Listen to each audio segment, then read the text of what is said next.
6 түрлі компоттың жасалу жолымен бөлісемін. Баршаңызға сәлем, сіздермен бірге Гүлфия Ерболқызы. Осы бейнеде компоттың 6 түрлі жасалу жолымен бөлісемін. Барлық компоттың жасалу жолы өте оңай, аз ғана уақыт кетеді. Сондықтан бірден бейненің төменгі жағындағы қажетті заттарды, жемістерді алып, осы бейнедегідей қайталап жасап көріңіздер. Барлық рецепттер тексерілген, көптеген оқырмандарым жасап көрген. Бірінші компот сары және қара өріктен дайындалады. Компотқа 1 килограмм қара және сары өрік алдым және 600 грамм қант алдым.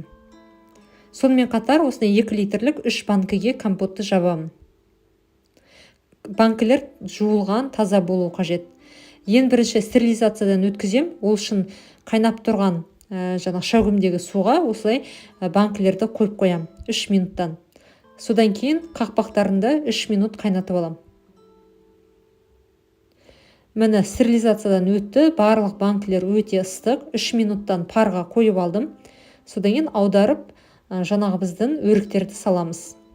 Құрметті оқырмандар, осы YouTube каналымда басқа да қысқа дайындалған компоттардың, қыстық салаттардың түрлері көп, рецептілері де бар.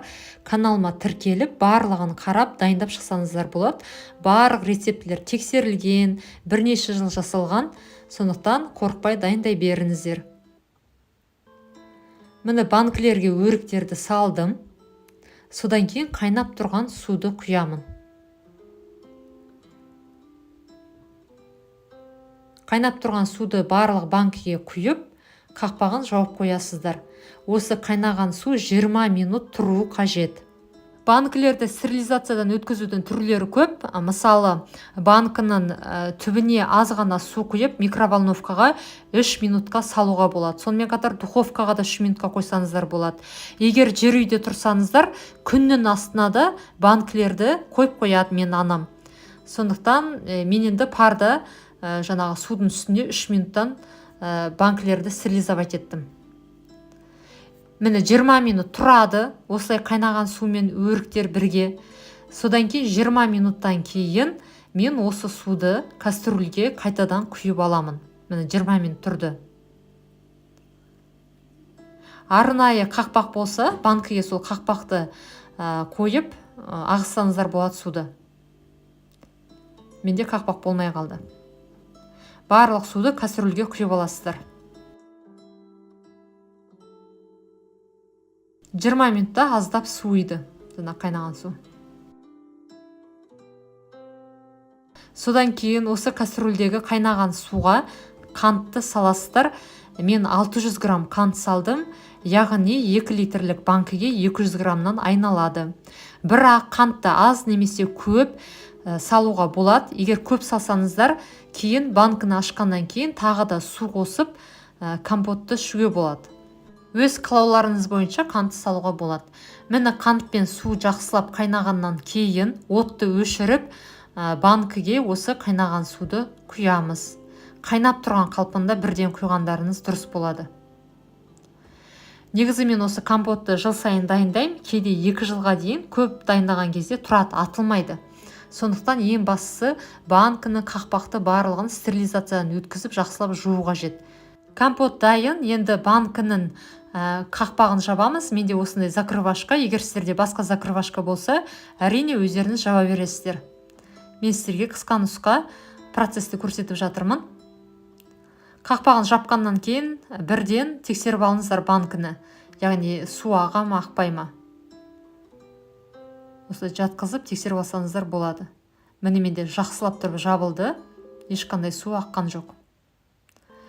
Енді жаңағы қайнаған суды барлық банкілерге құйып, қақпақтарын жауып шығамыз. Сіздерге түсінікті болсын деп толық процесті көрсетіп жатырмын. Бұл компотты дайындауға 30 минут уақыт қана кетеді. Тез дайындалады, қыста бірақ өте дәмді. Бұл банкінің де қақпағын, жаңа алдыңғы банкіні жапқан закрывашкамен жабамын. Компот дайын. Осы рецепт сіздерге пайдалы болса, осы компотты дайындасаңыздар, комментарий бөлімінде бөлісуді ұмытпаңыздар. Мен қуанып қалам. Енді банкілерді аударып, үстіне көрпе немесе орамал жауып қоясыздар. Егер үй ыстық болса, онда жай қоя салсаңыздар да болады. Мен бір күнге осылай аударып үстіне орамал жауып қоямын. Bir күннен кейін толық суығаннан кейін үстіндегі орамалды алып салқын жерге банкілерді қоямын. Баршаңызға ас болсын. Келесі компот бізде 3 түрлі мохито, яғни 3 түрлі рецептпен дайындаймыз. Қараңыздаршы, мына бейнеде көрініп тұр ғой, қандай әдемі. Және де өте ерекше дәмдермен шығады, сондықтан жасап көріңіздер. Көбінесе кафеге барғанда осындай мохитолар беріп жатады ғой, біз енді қысқа дайындайтын боламыз. Мохитоны 2 литрлік банкіге жабамын. 500 грамм алма, қара өрік, абрикос, 1 апельсин, 1 лимон және жалбыздың жапырағы қажет болады. Барлығы жуылған, дайын. Толық рецепті осы видеоның астына жазып қоямын, сол жерден қарасаңыздар болады. Енді бізде барлық жемістер жуылған, таза, енді тек абрикостың және қара өріктің ішіндегі дәнін алып тастаймыз. Осы YouTube каналында тағы басқа компоттардың жасалу жолы бар. Барлық компоттардың сілтемесін осы видеоның астына қалдырамын.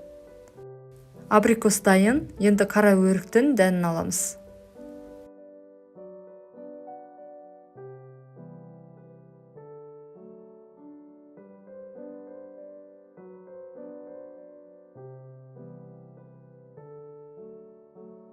Абрикос пен қара өрік дайын. Шетке алып қоямын. Содан кейін алманы тураймыз.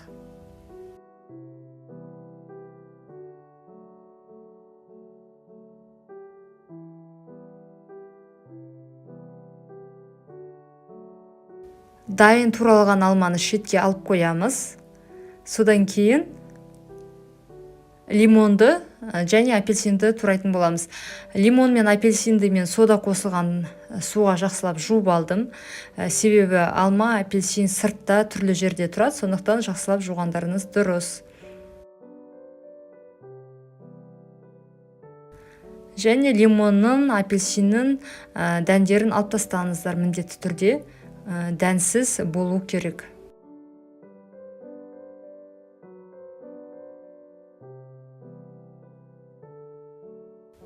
Енді апельсинді тураймыз.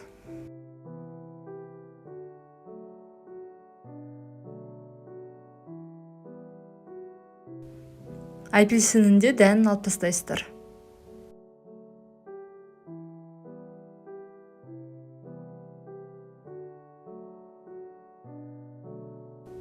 Апельсиннің, лимонның дәнін алдым, дайын. Шетке қойып қоямын. Енді банкыны, қақпақты жақсылап стерилизациядан өткізесіздер. Мен осылай парда стерилизовать етемін банкыны, ал қақпақтарды суда қайнатып аламын 3 минуттай.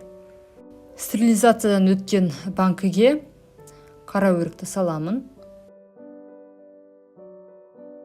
Бізде 3 түрлі мохито болады. Сондықтан ең бірінші қазір қара өрікпен жасап жатырмын. Содан кейін 2 апельсин саламын, 1 лимонды саламын және жалбыз жапырағын саламын. 250 грамм қант қосамын. Қантты азырақ қосуға болады. Мен тәтті мохито жасаймын. Сондықтан қантты кішкене көбірек қостым. Және қайнап тұрған суды құясыздар. Су суып қалған болмасын. Қайнап тұрған суды құясыздар және бірден қақпағын жабамыз.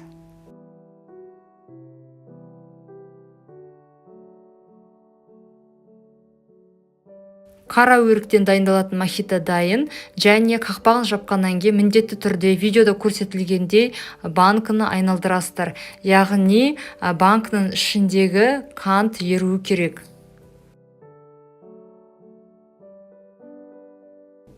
Шетке алып қоямыз банкыны. Содан кейін екінші өрікпен дайындалатын мохитоны жасаймыз. Яғни менде бұл жерде абрикос, өрік қосуға да болады. Абрикосты саламыз.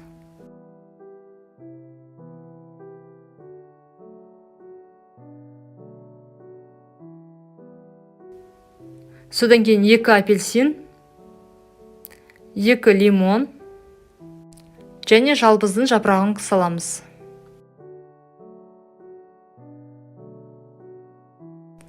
«250 грамм қант қосамын, қайнап тұрған суды құямын. Тағы да айта кетейін, қантты азырақ қоссаңыздар болады, 200 грамм қосуға болады. Банкінің қақпағын жабамыз.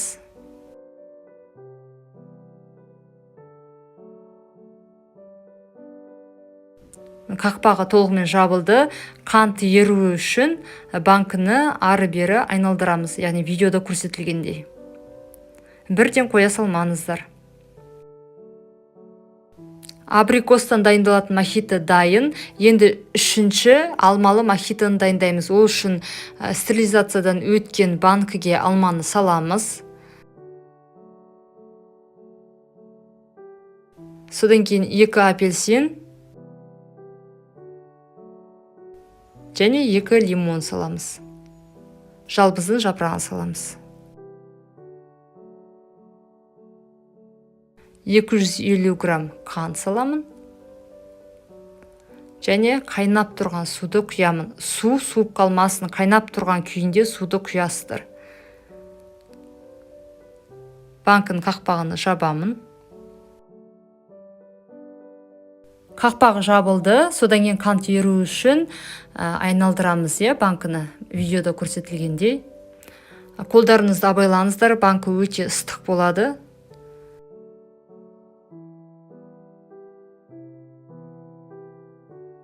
Өте дәмді, әдемі 3 түрлі мохито дайындадық. Осы мохитоны толық суығанша аударып, үстіне орамал жауып, бір күнге қойып қоясыздар. Егер үйлеріңіз ыстық болса, онда орамал жаппай қоюға да болады. Қыста толығымен тұрады және дәмді болып шығады. Жасап көріңіздер. 4-ші ассорти компоты. Бұл жерде қолдарыңызда қандай жемістер бар, сол жемістермен дайындасаңыздар болады. Мен енді өзімнің жасалу жолымен бөлісемін. Өте дәмді болып шығады. Мен бұл компотқа шие, қара өрік, абрикос, алма және апельсин қосатын боламын. Апельсинді кесіп қойдым. Енді алманы қазір тураймыз. Кез келген формада турасаңыздар болады, және жаман жерлер болса міндетті түрде алып тастаңыздар. Және жемістеріңізде өте жақсы болу керек, қатты жұмсақ, езілген болмасын.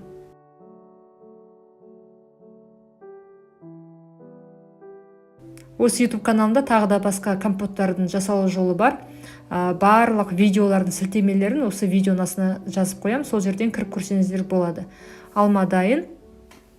Келесі кезекте қара өрік пен абрикостың сүйегін аламыз.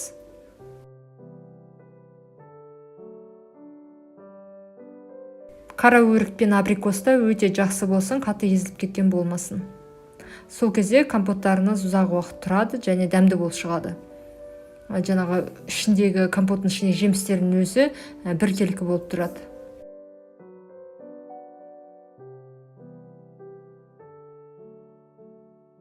Абрикос пен қара өріктің сүйегін алдым, дайын. Шетке қойып қоямыз. Содан кейін банкілерді стерилизовать етеміз. Мен банкіні парға, ал банкінің қақпақтарын қайнаған суға 2-3 минут қайнатып аламын. Әрине су қайнатып қоясыздар, компотқа қайнаған су қажет болады. Енді стерилизациядан өткен 2 литрлік банкіге шие саламын. Барлық қажетті заттарды осы видеоның астына жазып қоям. Осы компотқа негізі көз мөлшерімен де өздеріңізге ұнайтын жемістерді салуға болады. Шиеден кейін абрикосты саламын.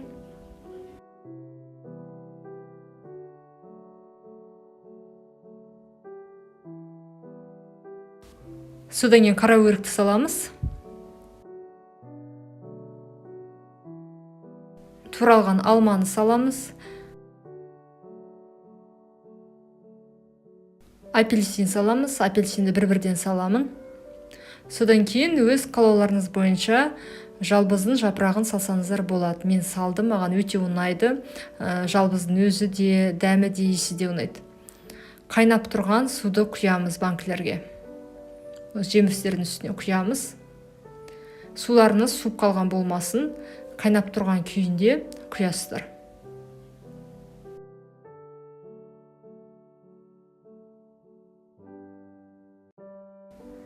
Қайнаған суды банкілерге құйғаннан кейін 20 минутқа қойып қоясыздар. 20 минут тұру керек. Міне су 20 минут тұрды, уже шиенің, қара өріктің соғы шығып, компоттың кішкене түсі өзгерді. Енді осы қайнаған суды біз ыдысқа құйып аламыз. Қайнаған суды осындай кастрөлге немесе қазанға құйыңыздар, себебі біз қант қосып тағы да қайнататын боламыз. Барлық банкідегі қайнаған суды кастрөлге құйдым. Енді қазір осы кастрөлге 600 грамм қант саламын. Яғни 2 литрлік банкіге 200 граммдай қант саламын. Мен компоттың тәтті болғанын қалаймын. Кейін ашқаннан кейін тағы да қайнаған су қосып ішуге болады. Егер сіздерге қатты тәтті қажет болмаса, онда қанттың мөлшерін кішкене азайтсаңыздар болады. 450-500 грамм қант қосуға да болады. Жақсылап араластырамыз қант салғаннан кейін. Содан кейін осы қант салынған қайнаған суды тағы да жақсылап қайнатамыз. Қайнағаннан кейін банкілерге қайтадан құямыз. Суларыңыз суып қалмасын, қайнаған кезде бірден құйыңыздар банкіге. Толтырып құямыз. Және бірден қақпағын жабамыз банкілердің.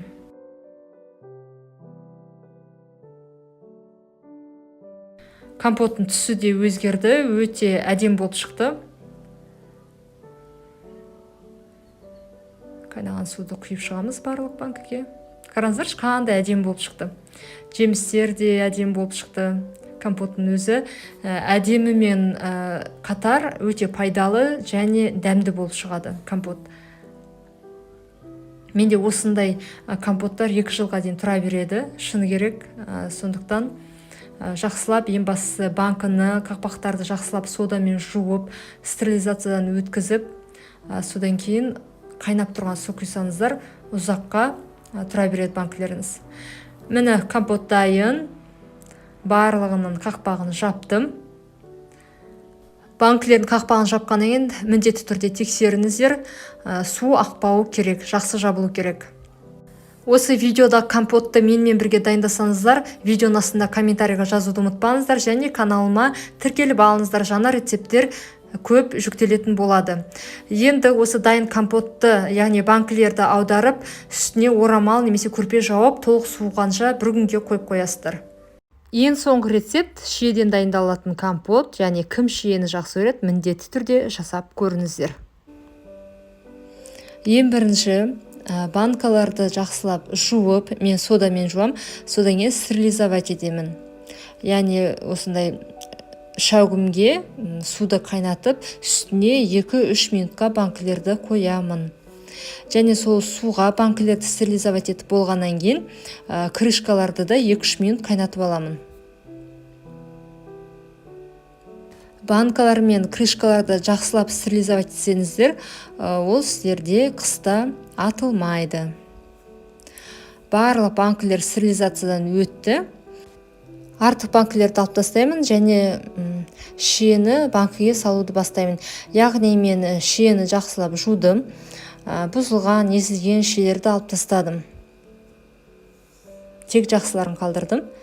Енді видеода көріп тұрғандарыңыздай мен банканың ортасына дейін шиені саламын.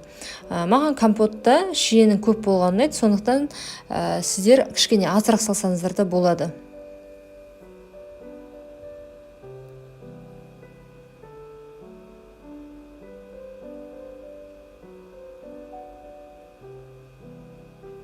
Міне шиені салдым банкаға. Енді осы банкіге қайнаған суды құямын. Толтырып құямын қайнаған суды. Және крышкамен жауып қоямын. Және қайнаттық қой крышканы қайнаған суға. Стерилизовать етті крышканы. Сол крышкамен банкіге қайнаған суды құйғаннан кейін бетін жауып қоямыз. Крышкасын жауып, осы қалпында 15-20 минутқа қойып қоямыз. Яғни шиеге қайнаған суды құйғаннан кейін 15-20 минутқа қойып қою керек.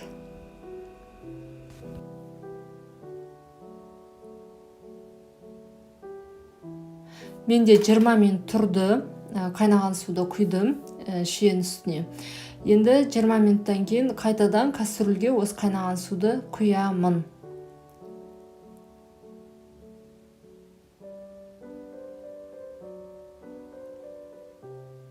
Барлық банкілерде қайнаған суды кастрюльге құйғаннан кейін осы кастрюльде қайнап тұрған суға қант саламыз. Яғни 2 литр банкіге мен 200 грамм қант салдым. Бірақ барлық қантты қайнаған суға салып, тағы да қайнатамыз суды. Яғни қант салып болғаннан кейін суды қайнатасыздар.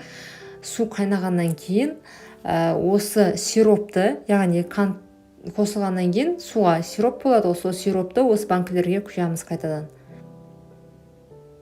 Менде бұл кастрюльме тек 6 литр су ғана сияды, ал басқа 4 литр суды мен басқа кастрюльге құйып қайнаттым. Осы қайнаған суға мен 1 килограмм қант салдым. Егер сіздің шие өте ащы, қышқыл болса, онда қантты көбірек салған дұрыс. Осы сиропты барлық банкілерге құямыз.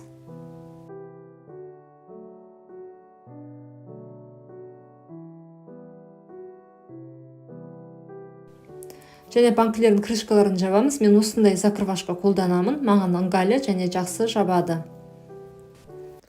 Компот дайын, толығымен жапқаннан кейін орамалмен жауып қоясыздар. Құрметті оқырмандар, осы каналыма тіркеліп алыңыздар. Сіздермен түрлі рецептермен бөлісетін боламын. Барлығы тексерілген. Осыған дейін қаншама оқырмандарым жасап жүр. Сондықтан тіркеліп алыңыздар. Ал егер осы компоттың біреусін дайындасаңыздар, міндетті түрде комментарийға жазыңыздар, бөлісіңіздер. Мен өте қатты қуанамын. Сонымен қатар лайк басуды ұмытпаңыздар.